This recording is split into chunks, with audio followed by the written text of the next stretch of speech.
Jatango moya tuse ye wabera wenjaulo Tatango moya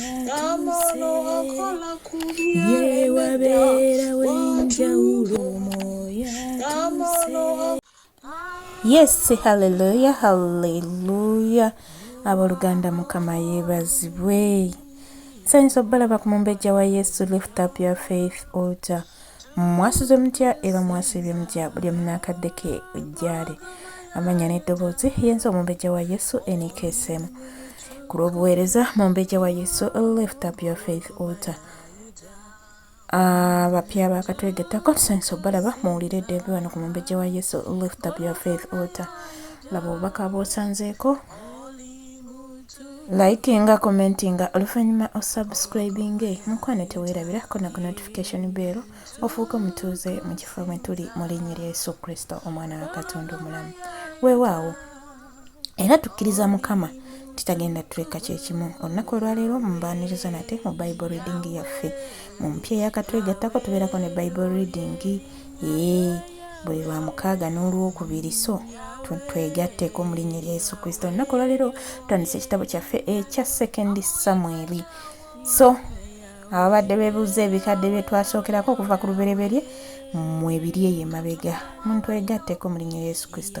Katukowola omwoyo wa Mukama. Omwoyo wa Mukama Taata tukwaniriza omulungi, jangu otwale ofuzi mu Bible reading yaffe.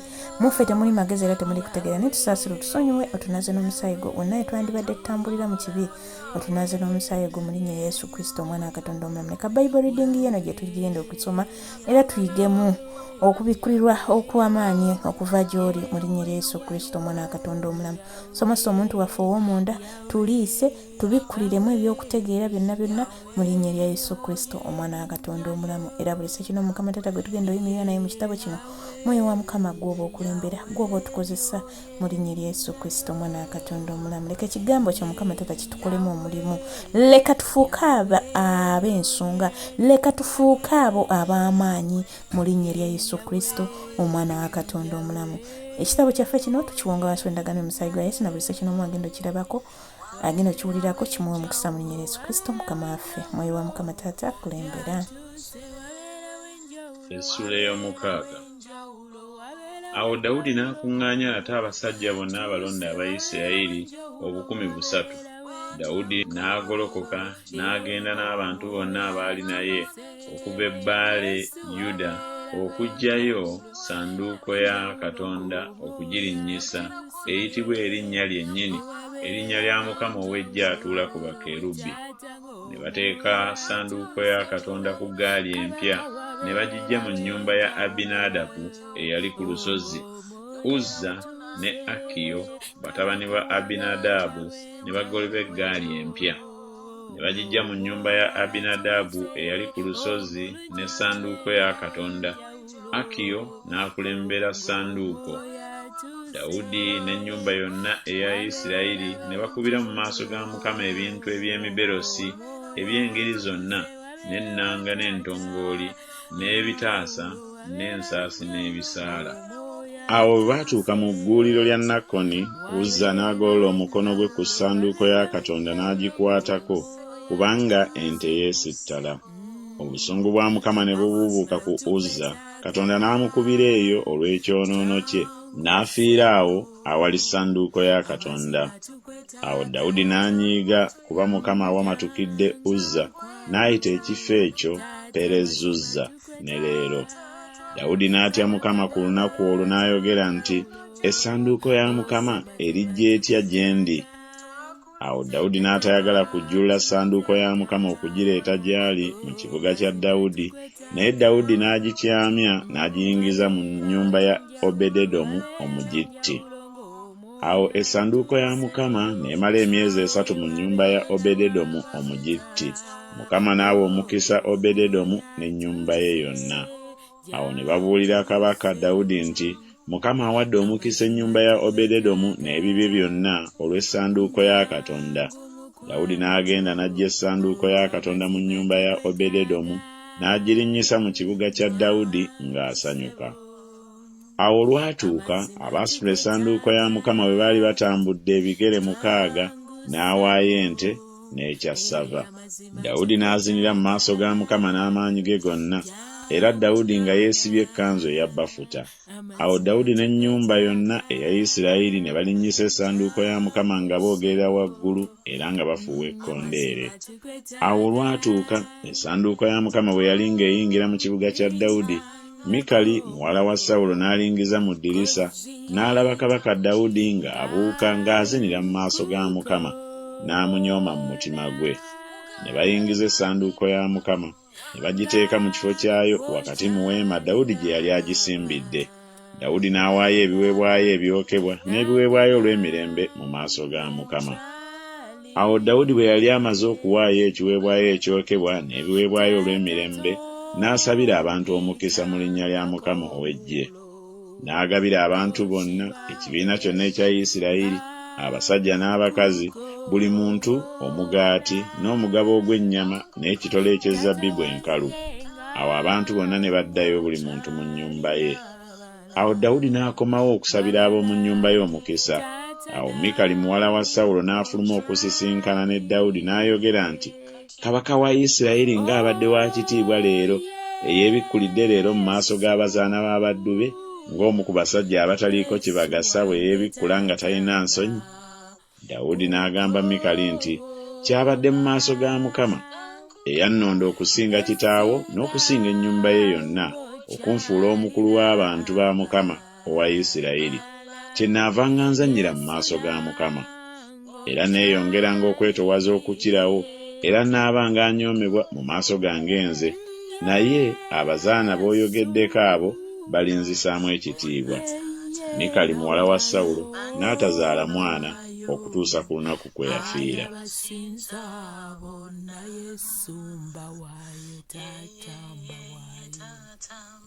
Essula ey'omusanvu. Awo olwatuuka kabaka bwe yatuula mu nnyumba ye, era Mukama ng'amuwadde okuwummula eri abalabe be bonna abaamwetooloola. Awo kabaka n'agamba Nasani nnabbi nti, laba nno nze ntuula mu nnyumba ey'emivule, naye essanduuko ya Katonda etuula munda w'ebitimbe. Awo Nasani n'agamba kabaka nti, genda okole byonna ebiri mu mutima gwo, kubanga Mukama ali naawe.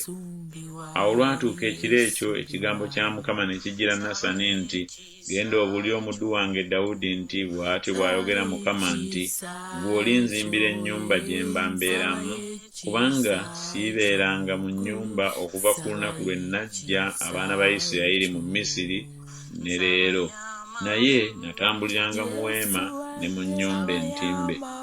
Mu bifo byonna mwe natambulira n'abaana ba Isirayiri bonna, nali njogedde ekigambo n'ekika kyonna ekya Isirayiri kye nalagira okulunda abantu bange Isirayiri nga njogera nti, kiki ekyabalobera okunzimbira ennyumba ey'emivule?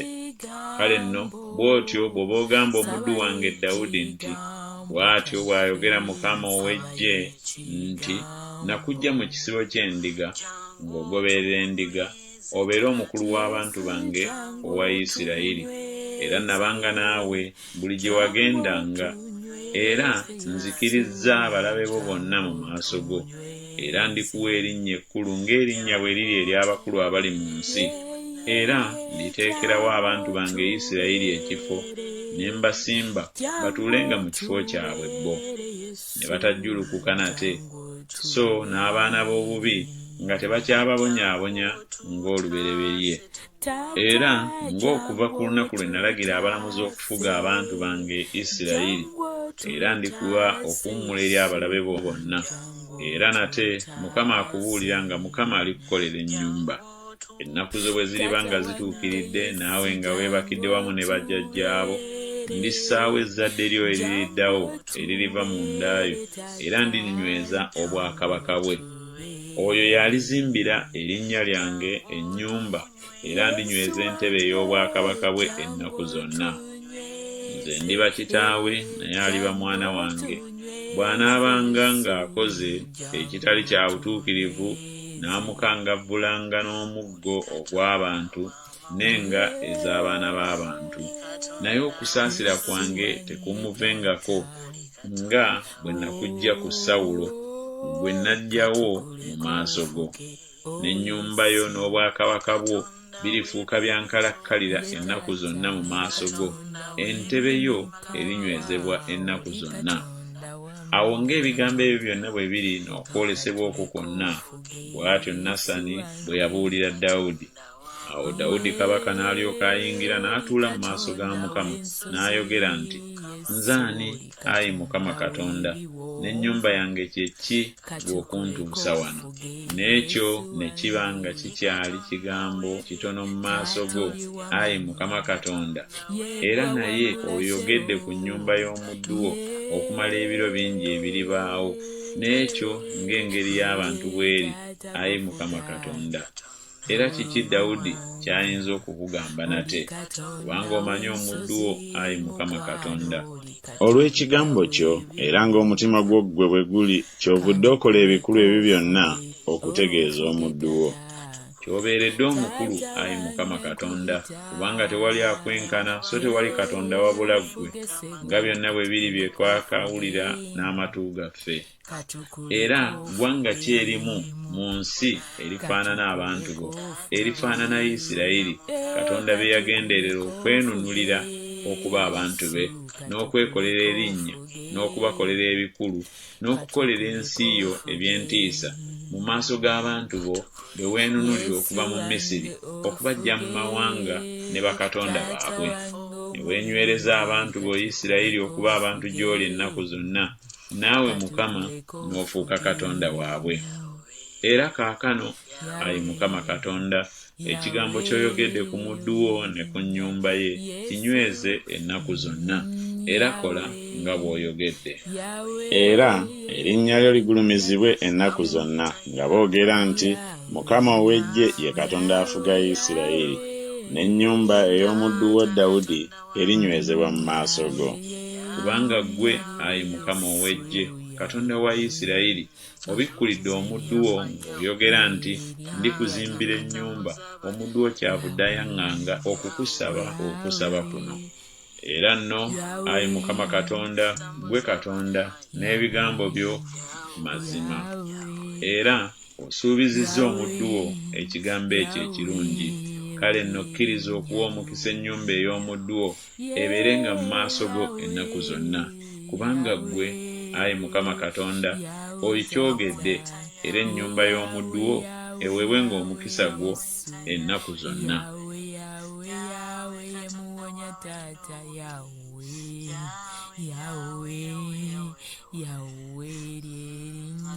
Essuula ey'omunaana. Awo lwatuuka oluvannyuma lw'ebyo, Dawudi n'akuba Abafirisuuti n'abawangula. Dawudi n'aggyayo olukoba lw'ekibuga nnyina w'ensi mu mukono gw'Abafirisuuti, n'akuba Mowaabu, n'abagera n'omugwa ng'abagalamiza wansi, n'agerako emigwa ebiri egy'okutta n'omugwa ogumu omulamba ogw'okuwonya abalamu. Abamowaabu ne bafuuka baddu ba Dawudi ne baleeta ebirabo. Era Dawudi n'akuba ne Kadadezeri mutabani wa Lekobu kabaka w'e Zoba bwe yagenda okujeemula amatwale ge ku mugga. Dawudi n'amuggyako abasajja abeebagala embalaasi 1,700 n'abatambula n'ebigere 200. Dawudi n'azitema enteega embalaasi zonna ez'amagaali, naye n'aterekako ez'amagaali 100. Awo Abasuuli ab'e Damasiko bwe bajja okudduukirira Kadadezeri kabaka w'e Zoba, Dawudi n'atta ku Basuuli abasajja 2,200. Awo Dawudi n'ateeka ebigo mu Busuuli obw'e Damasiko. Abasuuli ne bafuuka baddu ba Dawudi ne baleeta ebirabo. Mukama n'amuwanga Dawudi okuwangula nga buli gye yagendanga. Dawudi n'anyaga engabo eza zaabu ezaali ku baddu ba Kadadezeri n'azitwala e Yerusaalemi, ne mu Beta ne mu Berosayi, ebibuga bya Kadadezeri kabaka Dawudi n'aggyamu ebikomo ebyayingirira obungi. Awo Toyi kabaka w'e Kamasi bwe yawulira nga Dawudi akubye eggye lyonna erya Kadadezeri, awo Toyi n'atuma Yolaamu mutabani we eri kabaka Dawudi okumulamusa n'okumwebaza kubanga alwanye ne Kadadezeri n'amukuba. kubanga Kadadezeri yalwananga ne Toyi. Yolaamu n'aleeta wamu naye ebintu ebya ffeeza n'ebintu ebya zaabu n'ebintu eby'ebikomo, n'ebyo kabaka Dawudi n'abiwongera Mukama, wamu ne ffeeza ne zaabu gye yawonga gy'ajja ku mawanga gonna ge yawangula, ku Busuuli ne Mowaabu n'abaana ba Amoni n'Abafirisuuti ne Amaleki, ne ku munyago gwa Kadadezeri mutabani wa Lekobu kabaka w'e Zoba. Dawudi ne yeefunira erinnya bwe yakomawo ng'amaze okukuba Abasuuli mu kiwonvu eky'omunnyo abasajja 180. N'ateeka ebigo mu Edomu. Yateeka ebigo okubuna Edomu. Aba Edomu bonna ne bafuuka baddu ba Dawudi. Mukama n'amuwanga Dawudi okuwangula buli gye yagendanga. Awo Dawudi n'afuga Isirayiri yenna. Dawudi n'asalira abantu be bonna emisango gya nsonga era gya mazima. Ne Yowaabu mutabani wa Zeruyiya ye yali omukulu w'eggye. Ne Yokasafaati mutabani wa Akirudi ye yali omujjukiza. Ne Zadooki mutabani wa Akitubu ne Akimereki mutabani wa Abiyasaali be baali bakabona. Ne Seroya ye yali omuwandiisi. Ne Benaya mutabani wa Yekoyaada ye yali omukulu w'Abakeresi n'Abaperesi. Ne batabani ba Dawudi be baali abakulu. Yes, haleluya haleluya. Luganda Mukama yeebazibwe. Bakulisaayo nnyo mu Bible reading yaffe. Mwebale kunneegattako, mwebale kunjagala, mwebale kuyayanira Mukama Katonda. Mwenna abanneegasseeko mbaagaliza olunaku olulungi mu linnya lya Yesu Kristo, n'abagenda otwegattako mwenna. Ekitabo kyaffe tukiwonga wansi w'endagaano y'omusaayi gwa Yesu, tukikowoolako omuliro gw'eggulu okukyetoloola. Leka Mukama Katonda tutambule nga bajjajjaffe baatambulanga, so singa ffe be twagala wabula nga bw'oyagala. Leka tuluŋŋamizibwe Omwoyo Omutukuvu mu linnya lya Yesu Kristo, omwana wa Katonda omulamu. Omwoyo wa Mukama fuga mu kigambo kyaffe, leka kitukolemu omulimu mu linnya lya Yesu Kristo, omwana wa Katonda omulamu. Sigadde nze omumbejja wa Yesu NKSM ku lw'obuweereza. Omumbejja wa Yesu, lift up your faith altar. Ompya yakategettako nsaba n'obuwembeefu, likinga, commentinga, subscribinga, sharingirako gw'oyina. Nawe omukadde wa buli lunaku sharinga, tolema sharinga bwe kiba kikoze bulungi. Shalom, shalom, shalom, shalom. Ndawe ebiwonvu kankuleko ofuge tata, tata wange nkuyita, ye ofuge sebo, katukuleko ofuge mu byafuna.